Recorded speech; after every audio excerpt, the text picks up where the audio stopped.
CM Revanth రెడ్డిపై మంత్రులపై మాజీ మంత్రి జగదీష్ రెడ్డి తెలంగాణ భవన్లో మండిపడ్డారు. కాంగ్రెస్ ప్రభుత్వంలో దాచుకో అనే విధానం కొనసాగుతుందని జగదీష్ రెడ్డి ఆరోపించారు.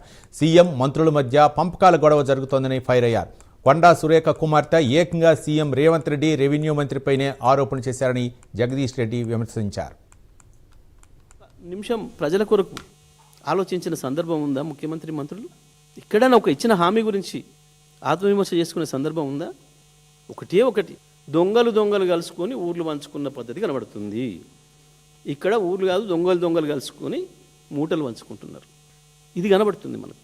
కలుసుకునే కాడ పంచాయతీలు, ఇంట్లోనే మీ చీకటి దొంగలు కూడా బయట పెట్టుకుంటున్నారు. మీకు మద్దతున్న చీకటి దొంగలు కూడా బయట పెట్టుకుంటున్నారు. నేను అప్పుడే చెప్పినట్టుగా మీరు పెంచి పోషించిన స్లాటర్ హౌజ్లే ఇవాళ మీ పాలిట శాపాలు అవుతుంది, తలారీలు అవుతున్నాయి. మీరు పెంచి పోషిస్తున్న స్లాటర్ హౌజ్లు.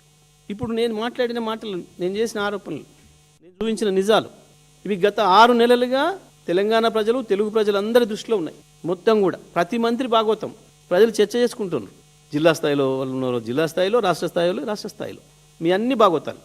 మీరు ఎంత నీచానికి దిగజారుతున్నారో, పరిపాలన వదిలేసి, ప్రజల సంక్షేమం వదిలేసి, రాష్ట్ర అభివృద్ధిని వదిలేసి మీరు చేస్తున్న దుర్మార్గ పనులు ఎటువంటివో ప్రజలు గమనిస్తూనే ఉన్నారు. ఏమన్నా ఒక్క నిమిషం ప్రజల కొరకు ఆలోచించి